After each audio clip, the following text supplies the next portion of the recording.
Ladies and gentlemen, boys and girls, welcome to Dominion Gaming TV. My name is Wolf, and I am bringing to you some more Starcraft 2 action, and in fact, the grand finals of the High School Starcraft League, hosted on the SCA server, that's Southeast Asia, for the people who do not know and come from a different region of the world, and for some reason is listening to this socially awkward 16-year-old teenager from Australia. But let's get back into the game before we describe my social life, or all my problems, or whatever. Spawning in the bottom left-hand side, we have ourselves Melbourne High's team captain. His name is Shadowz. Give him a cheer if you want Melbourne High to win. Oh yes, GSL, camera guy, OP. Spawning in the top right-hand side, he is also playing Protoss. He is in the blue chunks. His name is Rival, the team captain for Melbourne High. Let's see what will happen here. Ladies and gentlemen, we are playing on Cloud Kingdom PvP, so this is quite an intense map. I see a lot of Blink Stalker obs on this map. Then again, this was played quite some time ago, so that may not have been in the meta at the time. So I guess 4-gate is an option, a lot of Immortal play, 2-base Immortal play, or just 1-base Immortal play, and a lot of it is really viable. We're going to see quite identical builds from both of these players for the longest of times, until each of them decide to deviate into their own little thing, and both of them going for a very similar build. In fact, just Shadowz doing it slightly quicker than his Protoss counterpart to the north in the blue. So let's just quickly talk about the grand finals. We first off, we had Melbourne High, who beat the mercenary team, also known as Marauder Pineapple High, and they ended up losing 2-0 to Melbourne High. The reason why that is because the rest of the players just didn't really want to play and decided to forfeit, I think. But either way, Melbourne High ended up getting the 2-0 lead, and then I think the Merc team just didn't really want to play anymore. Either way, so in the end, only 2 games were played of Melbourne High versus Marauder Pineapple, and a similar story actually happened with Baldwin versus Nazareth. I think Nazareth again decided against going and playing more games. It would have been it would have been really hard for them to come back. I think they had to win the next 3 matches, so that was the 2v2 and the last 2 seeds, and they just decided against it. But oh well. It seems that both the teams just wanted to go on and not play and let the finals go on, because the game, it was all played in the same night, so it was quite intense. But yeah, so it turns out that Baldwin ended up beating Nazareth College, going 2-0, only losing 1 map. That was who was that? That was Interconnection and Rival playing? Yeah, it was Interconnection and Rival, an awesome TVZ. There's a lot of good skill there. And then that's quite intense, that best of 3. And then there was the Caution raised, which Caution just showed more skill in that fact, beating Erased quite outright. So Baldwin High made their way onto the grand finals, and actually both of these teams come from Melbourne. In fact, Melbourne High is like the central city one, I'm pretty sure, and Baldwin's probably just a suburb or something around Melbourne. I don't really know my Melbourne lore, but yeah. Now, from the looks of it, it's just going to be going. We have our first deviation here. We have the Stargate coming in for Shadowz, going to be playing some sort of Phoenix play, maybe. Just going for some sort of defensive base sort of play here. Going up to 3 gates here for Shadowz. No, wait, where's the other gate? Oh, no? Okay, so I was wrong. But Shadowz is just going for like a 3-gate robo, which is quite standard when it comes to versing a toss. It looks like Rival just wanting to go the Phoenix play, which is really good for early harassment, but the Stalkers can really negate that quite easily if you get a few of them out. But if he doesn't leave any Stalkers behind, he could lose quite a few probes here. And in fact, that's exactly what he's going to be losing. Going to be following this Phoenix for a short time, but he sees the Stalkers there. He's going to get it. No, he won't take out any of the shields, but since he only has the one Phoenix, he just sends it in for scouting purposes. Now the second one will be coming in here, but deciding actually to send it back. No, sending it forward. Either way, he now has two Phoenixes out on the field. The Sentry and Stalker looking out for proxy pylons, because that is a bit of a pain. This Phoenix actually hiding here away from these Stalkers. The Stalkers will end up seeing them. We'll be maybe able to get a hit on them. No, they're going to end up putting on some damage onto this Sentry, but deciding to back off before the Sentry was actually able to take any hull damage. Now Observer is on the way for Phoenix, for Shadowz here, and just going to be able to get up a strong ground force. Actually, he's going to be putting on a fair bit of pressure. He's putting on a forward proxy pylon. He's got quite a few Stalkers and quite a few Sentries here. He could put on a fair bit of hurt here, because really, what does Rival have? He has a little bit of force at the front. He may be able to hold for a tick, but there isn't a whole lot that he can do. He doesn't have Blink yet, I don't think. Let me highlight. Yeah, actually he does, so he might go for the Blink Orbs. The Observer is coming out across the map now as we speak. More Stalkers being warped in here. Just going to be put on a bit of pressure here at Rival's front, but Rival has quite a few Zealots, like a lot of Zealots actually, and I'm quite surprised. And now revealing that he does in fact have the Blink upgrade done, and but that's, if he blinks up there's going to be a whole lot of Zealots waiting for him, and if he blinks up, it's just going to be a whole lot of pressure. But he will be able to power down this Stargate, which will be huge. That Stargate wasn't even a... He's going to be able to kill the Stargate too. The Stargate wasn't all that effective. The Phoenixes have effectively done nothing this entire game. So maybe if you can get an Observer out and snipe off this OBS, then that would be fine. But otherwise right now he can't really do a whole lot other than just sit in this space. In the meantime, Shadowz is able to expand behind this, whereas Rival is forced not to, and he was supply booked for the longest time, killing off a Sentry right there. It's a lot of pain. An Immortal is now done here, going for a second one. The Stargate is now complete.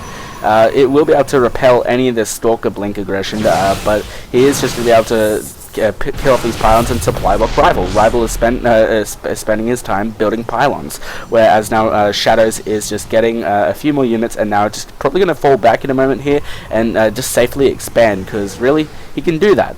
There's no Observer yet for Rival to be able to pick off this Observer, so it's quite an advantage that Shadowz has. He can just go around the side here and do whatever he wants. He could probably blink in here, do a little bit of damage, and blink back out in time, but it seems that is not what his plan is at this stage. Probably just going to be keeping up that macro and just going to be playing quite defensively. Now, in fact, realizing that he could probably get away with sending his Phoenix away through, I put on a bit of pressure while the Stalkers just are doing their dance at the front, and actually keeping up with quite relatively good supply here. He does actually see that the Phoenix come in, but he's going to be able to get quite a few probes before they even die. He can be sniping them off really quickly. The Stalkers do just end up finishing their warp in there, and he will get one of the Phoenix by killing so many probes. In fact, that's a lot of probes dead, and getting away with all three of with at least three. No, what is he doing with at least two of his Phoenix?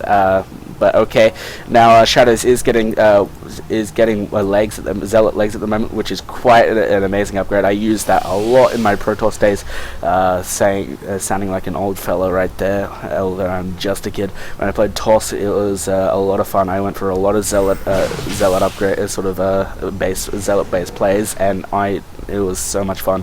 They were a really good unit, and they're really underused in the PvP matchup. Now the Observer does actually finally get sniped, but if he blinks into this to try and kill off these Phoenix, he'll be going into a massive concave. A few of his Stalkers do end up dying, but it does end up blinking away, and he is able to do that without actually taking any hull damage, which is quite awesome for him. The Natural is now down and on the way for Shadowz, and he's actually starting to mine from it, so he'll get that significant advantage in the income side of things anyway. If we actually have a look at the income, he's only mining just a little bit more, probably because he's only mining with the same amount of harvesters. He's not exactly saturated on his main or his natural. Now if these Stalkers are able to blink in, no, the Phoenix are way too fast to be able to do anything. Rival is just sitting on one base, maybe going to be looking to go for like a one base power play. Actually, that is very viable. For some reason killing off the rocks because apparently that's a bad idea having them, maybe because he's a little bit bored. Either way, probably going to be going for a power play here. He's got the significant army here, and he's actually got a much larger army. No upgrades actually for each player right now, except for the charge and blink, which will come in handy, but he is able to micro off these zealots a lot quicker now that he has the charge upgrade. The base movement speed of the zealot is actually increased quite significantly in that fact. Now a Twilight Archives is on the way, more than likely for Storm for some reason. Generally you want to go for the DTs in this sort of matchup, although Observers are quite pesky when you're trying to do DT stuff. Now a few zealots are being warped in over here at the this proxy pylon, going to be putting on a bit of pressure over at the natural, while the army of Shadowz is so far ahead. He's actually just keeping up the proxy pylons, and he does see that the Phoenix are around in the space. He's able to blink in here and do more damage to them. Actually only doing shield damage, doesn't end up killing anything. He will be able to kill probably 1 or 2 probes here before he ends up dying. Actually no, he's going to kill quite a few because of the zealots coming in here, but he is able to transfer back and do a fair bit of damage. The zealot's just going to be able to push up here, but if he gets more stalkers he can just easily kite them all day and not do any damage, but if he needs to micro them, micro OP. Now just still getting as many units as he can over here at the sitting outside the 4th. The natural is in fact on the way for Rival right now, getting up the extended thermal lance. Actually he does have the tech advantage over Shadowz right now, and actually taking a fair bit of hull damage right there, probably worrying about something else while doing that. Not that he actually knows that the Phoenixes are just sitting over here. Actually getting some Archons in here just to be able to stomp through any force fields that come down from Rival, but is that the best choice right now with the Colossus that he has coming out? The Colossus will do quite a bit of damage. That's one thing I've actually noticed, that they don't go for the whole upgrade style of play in PvP, which I definitely loved going Zealot Stalker Immortal Colossus with upgrades into getting Archons as well in that mix, but there's actually a lot of Stalkers. If you can get these Stalkers up into the main, no, but blinking back, using up that blink, and there's Stalkers not even attacking, so that entire time he wasn't even attacking. A massive engagement here. The Zealots are going in here doing as much damage as they can. They're blinking in, we're going to be focused firing down the Colossus. The Colossus are going to try and escape to go down, but all of the Stalkers are getting so much damage done to them by the Zealots and all the other Stalkers and the Models in the mix here. They need to focus fire down that last Colossus, or just GTFO. GTFO is the best idea right here. Actually going to be very even right now. Actually, if we look at the unit account, very even amounts of units, workers and army supply right there.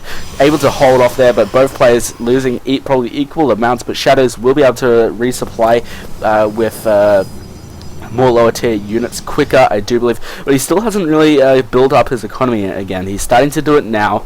He's almost fully saturated on his main base.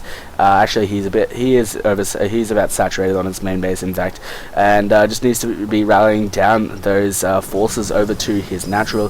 The Twilight Council is on the way, as well as extra gateways and a forge, which will be up here. Forge will be very handy in getting those upgrades. Now I'm going to be moving in here, putting on a bit more pressure. 2 Colossus, they will be able to do quite a bit of damage. That's actually a lot of Zealots, so they got Zealot Charge. Zealot Charge is going to be moving straight in here, putting on a lot of pressure onto the Stalkers here. The Stalkers here aren't able to blink back and do whatever they need to do to get away from these Zealots. The Zealots are doing so much damage. The Immortal dies, but there's 3 Colossus here which will be able to repel all of this, and Stalkers doing so much damage, and all those Zealots doing so much damage, losing all of his Stalkers except for 1 right there.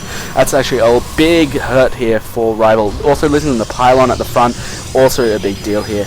Now these Phoenix here are up at the natural here, ready to put on a bit of pressure now. A bit oversaturated at his natural now, needs to get up that gas if he wants to do a bit more of that. Pylon still down here doing whatever he can, setting up some extra proxy pylons, as well as getting his 3rd now, getting that extra economic lead over his opponent. But +1 is on the way for Rival, and Rival will be able to use that to his advantage if he can survive long enough. He doesn't really have the economy to be able to hold what he's doing. Now the Robo Bay is now on the way for his to be able to get out those Colossus, which are quite an amazing unit in PvP, if I might say so. Now right now Shadowz is just playing very passive, going to be delaying his opponent's third as long as possible, while also getting up as much as getting up his army as much as possible also. Now I didn't actually realize this, he didn't have a pylon down in his natural, and so right now still no gas at his natural yet for either player, in fact, just going for the minerals. I guess on 2 bases you can get enough for Colossus and upgrades, and Stalkers here and there, and a lot of Zealots, because I guess the Zealots are what make or break the composition. Now the Colossus and Zealots and Stalkers here do take out that pylon. We're just going to be moving back down, warping in more Zealots. We're going to be putting on a bit more pressure. The Nexus is now complete at the 3rd, and he will be able to get more probe production here and to keep that economic lead. Now the Archons are going to tank a few shots here, and just going to be moving in here as much as they as it possibly can. He's actually got Shadowz on the run here. Shadowz doesn't really have the Zealots in the right position. He needs them. He will blink behind them, but will he turn around and engage? I don't think so. What is he doing? A fatal force field right there. Though maybe the force field is just to delay him as much as possible. The pylon, the proxy pylon, will go down for Shadowz. Just going to be retreating back to his next pylon, which is over here. Now a bit of map pressure has been taken off the map for Rival and from Shadowz, and he will be able to more than likely capture this 3rd base as soon as he wants to get it. 3rd base is now here for Shadowz. Still not any probe production, just wanting to get out the extra tech here, but these SCVs probes, now that they've completely mined out in the main, will more than likely come over to the 3rd to start mining that one out, because geez, Protoss are mineral hungry, those bastards. Now the Stalkers these Phoenix are just sitting here almost as if Rival had forgotten them, and Shadowz didn't actually know anything about them. He will move his forces up here, see what he can do to try and capture them if they try to retreat. Now probe up here, just making more proxy pylons, doing whatever he can. Now Rival is starting to push out across the map here to take the watchtower and push even further. Going to be able to take out this proxy pylon. The one thing I love about Protoss on this map, it is all about the proxy pylons and where you can get your flanks from with Zealots.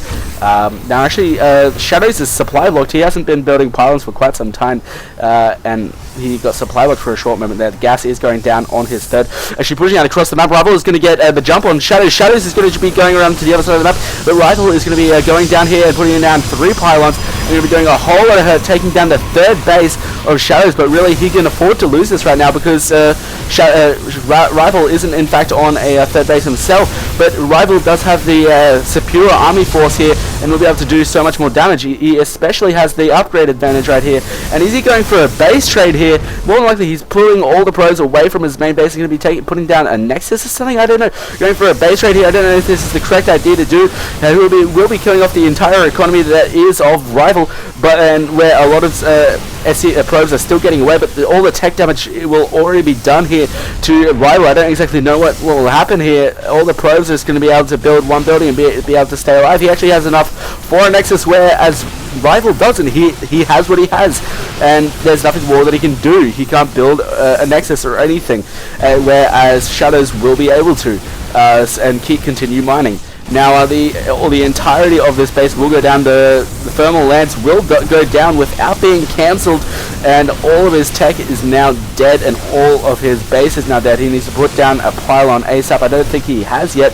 Actually, does he? He has no pylon. Oh, actually, no, he does at the top of the map. So he has that one pylon, but how long can it last? He will be able to clear out the base of Shadowz here. Going to be sending down the Zealots to take out these proxy pylons, and doing what he can to try and deny this base race.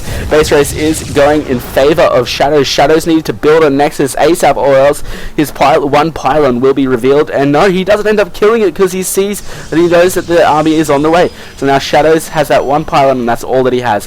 What he needs to do is to build up his base and put a pylon here, put a pylon down here, put a pylon over here, and do whatever he can to delay this as much as possible, because all that Shadowz has is this one pylon. I mean, all that Rival has is this one pylon, then all that Shadowz have is this one pylon. So now it's going to be even. They're both going to be dancing around for this one pylon. Now Shadowz does in fact have enough to build another Nexus, and more than likely going to be up in this base over in the top left hand side, but he's going to be really careful, because if he leaves this pylon unprotected, it will be a lot of damage done to him. I guess he can make emergency pylons here and there, but the pylon is going to go down, and he does have the assimilator over here going to be going down for each other's pylon, but he doesn't actually have any probes to be able to, actually no, he does. He has some one probe to build whatever he needs at his main force. The pylon will go down. There is an assimilator here and an assimilator here. and they're just going to be drawing out this as long as possible. They're going to be killing off as many of these. But the army, the main force of Shadowz is in here. He's going to be able to blink in and be able to kill off keep the Nexus away while killing off all the zealots of Rival. Rival only has these 3 pylons. If these 3 pylons die, he's dead. But the reinforcements are coming in here for Rival. Rival has the significantly larger army value right here, and maybe he just needs to back up and try and get away. What is he doing fighting here? This isn't the best place to be. Now he just needs to back up, take down, put down some more a Nexus and try and survive while defending. But he actually knows this. He knows that he can get away with it. What Shadowz needs to do is actually bypass his defenses and try and get to the pylon, but he can't really do that right now. There's nothing he can do. There's so many Stalkers, so many Colossus, and the Phoenix are just taking down the Colossus. He can't do anything about it. He's going to lose his army, and he's just going to be throwing it away in this last engagement. And there's nothing that Shadowz can do. Rival takes the game. GG was called, and that is the end of it, ladies and gentlemen. That was the first game of the HSL Grand Finals of Melbourne High versus Bowen High. Rival takes takes the lead for Bowen High.